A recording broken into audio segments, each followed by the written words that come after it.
대통령이 앉은 자리를 기준으로 오른쪽에는 자리 하나를 비운 채 박성재 장관이 앉아 있었기 때문에 증인은 집무실 오른쪽에서 원탁을 빙 돌아서 대통령 왼쪽 자리에 앉았다고 진술했는데, 이때 증인이 앉은 자리 부근에 한 장의 문건이 있었기 때문에 증인이 그 문건을 손으로 집어 들어볼 수 있었다고 진술했는데 맞습니까? 답변하지 않겠습니다. 20시 45분 피고인과 김용현 장관이 집무실로 들어온 다음 약 11분 뒤에 조태열 장관 그리고 조태열 장관, 조태용 국정원장이 집무실로 들어갔는데 요 들어오기 전까지 약 11분 동안은 어떤 일이 있었습니까?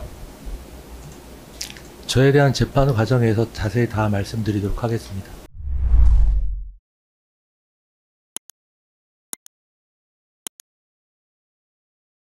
일단 증언 거부와 관련해서 의견을 먼저 좀 진술하고 진행하도록 하겠습니다. 일단 지금 증인이 현재 마이크가 잘 안 나오는 것 같아요. 증인이 현재 내란 중요 임무 종사로 이제 구속 재판을 받고 있기 때문에 뭐 피고인과 공범주의에 있다는 사정을 들어서 증언 거부하고 있는 것으로 이해가 됩니다. 근데 다만 한 가지 여기서 이 자리에서 짚고 넘어갈 것이, 증인은 그제 11월 17일 날 본인 재판에서 증인의 변호인을 통해서 증인의 공범 지위에 있는 윤석열 그리고 김용현 장관, 노상원 전 정보사령관, 조지호 경찰청장, 김봉식 서울경찰청장, 임정주 경비국장, 그리고 곽종근 특전사령관까지 증인으로 신청했을 뿐만 아니라 여기 앉아있는 피고인 한덕수 총리까지 증인으로 신청했습니다. 증인은 그 내란 공범 지위에 있는 재판을 받고 있기 때문에 이 재판에서 증언할 경우에 어떤 형사상 불이익한 처분을 받을 우려가 있다는 이유로 증언을 거부하면서, 정작 증인 재판에서는, 본인 재판에서는 증인과 내란 공범에 있는 지위에 있는 다수의 관련자들을 증인으로 신청하는 것은 뭔가 앞뒤가 맞지 않는다라고 강한 의문이 듭니다. 저는 그렇게 생각하지 않습니다. 증인도 이 재판에서 스스로 증언을 거부하는 입장을 취하기 때문에 다른 내란 공범들도 증인 재판에서 증언을 거부할 것이라는 사정은 충분히 예상할 수 있을 것인데, 그럼에도 불구하고 다수의 공범들을 증인으로 신청하는 것은 재판 지연만 노리는 그런 전략이 아닌지 의심스럽습니다. 그들의 의사를 존중해야 따라서 되겠죠. 앞으로 증인의 본인 재판 진행과 관련해서 오늘 증언 거부한 취지를 충분히 반영될 수 있도록 하도록 하겠다는 것을 분명히 밝혀두겠습니다. 준비한 신문상 신문하겠습니다. 증인 그 2024년 12월 3일 일정 어떠셨습니까? 신문상 드리겠습니다. 그걸 제가 다 일일이 기억하기는 어렵습니다. 딱 찍어서 말씀 주시면 답변할 수 있는데 12월 3일이 워낙 바쁜 일정이었기 때문에 그 일정을 하나부터 열까지 지금 다 말씀드리긴 기억도 안 나고 말씀 적절치 않습니다. 알겠습니다. 이양 묻겠습니다.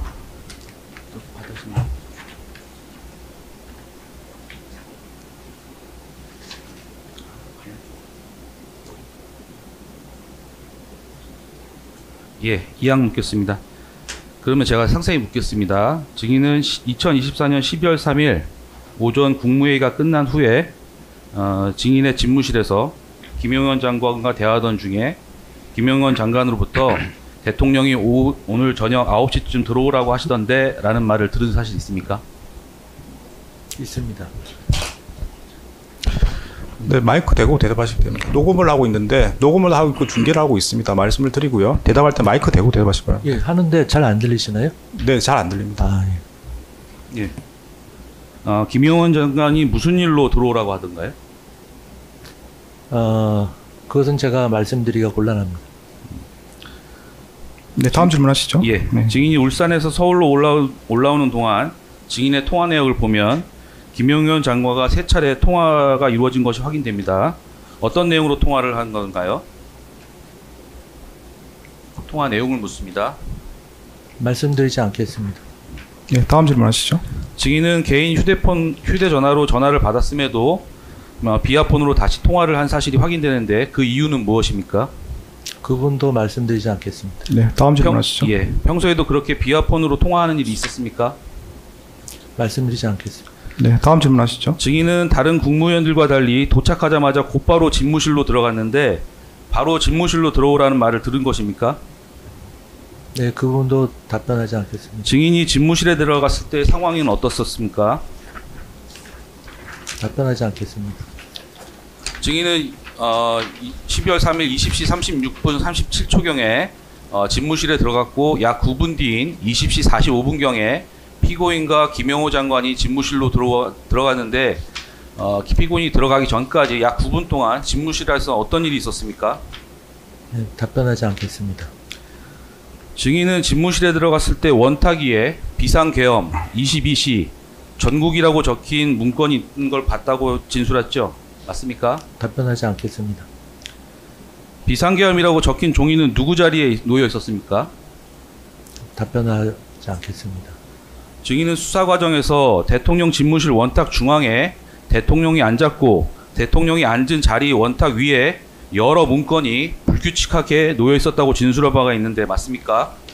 답변하지 않겠습니다. 그런데 대통령이 앉은 자리를 기준으로 오른쪽에는 자리 하나를 비운 채 박성재 장관이 앉아 있었기 때문에 증인은 집무실 오른쪽에서 원탁을 비잉 돌아서 대통령 왼쪽 자리에 앉았다고 진술했는데 이때 증인이 앉은 자리 부근에 한 장의 문건이 있었기 때문에 증인이 그 문건을 손으로 집어 들어볼 수 있었다고 진술했는데 맞습니까? 답변하지 않겠습니다. 20시 45분 피고인과 김용현 장관이 집무실로 들어온 다음 약 11분 뒤에 조태열 장관 그리고 조태열 장관, 조태용 국정원장이 집무실로 들어갔는데 요 들어오기 전까지 약 11분 동안은 어떤 일이 있었습니까? 저에 대한 재판 과정에서 자세히 다 말씀드리도록 하겠습니다. 조태열 장관과 조태용 국정원장이 집무실로 들어온 다음 다 같이 대전실로 퇴실할 때까지 약 13분 동안은 어떤 일이 있었습니까? 안에서 답변드리지 않겠습니다. 결국은 12항 묻겠습니다. 증인은 집무실에 들어가자마자 원탁 위에 있던 비상계엄이 적힌 종이를 보고 윤석열 대통령이 비상계엄을 선포하리라는 사실을 알았지만 증인이 집무실에 들어간 20시 36분부터 조태열 장관, 조태용 국정원장이 들어온 20시 56분까지 약 21분 동안 그 자리에 있던 모든 사람들이 김영현 장관과 윤석열 대통령이 작은 소리로 대화하는 것만 지켜보면서 아무 말도 하지 않고 그저 가만히 앉아 있었다 이렇게 진술한 바가 있는데 맞습니까? 답변하지 않겠습니다. 증인은 집무실에 있을 때 윤석열 대통령에게 비상계엄에 반대한다는 의견을 말한 사실이 있습니까? 답변하지 않겠습니다.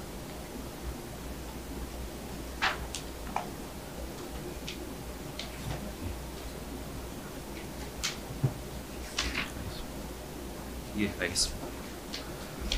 예, 14항 묻겠습니다. 피고인은 윤석열 대통령에게 비상계엄을 반대한 의견을 말한 사실이 있습니까? 답변하지 않겠습니다. 증인은 수사 과정에서도 피고인이 윤석열 대통령에게 비상계엄을 반대한다는 말을 듣지 못했다 이렇게 일관되게 진술한 바가 있는데 맞습니까? 답변하지 않겠습니다.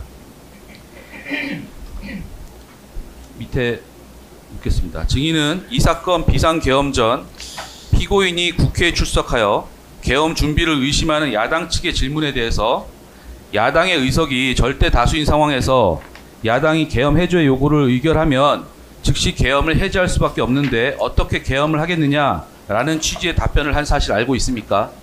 답변하지 않겠습니다.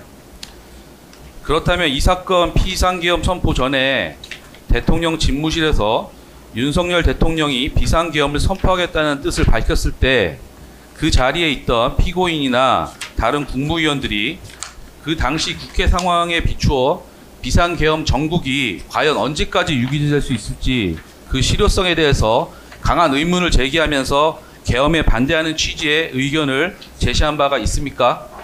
답변하지 않겠습니다. 야당이 국회 의석의 과반수를 점하는 상황에서 국회가 계엄 해제 요구를 의결하면 더 이상 비상계엄이 유지될 수 없는 것인데 이에 대한 대비책으로 군을 국회로 출동시키는 상황에 대한 논의나 설명이 있었기 때문에 다른 국무위원들 모두 계엄 선포의 실효성에 대해서는 의문을 제기하지 않은 것이 아닙니까? 답변하지 않겠습니다.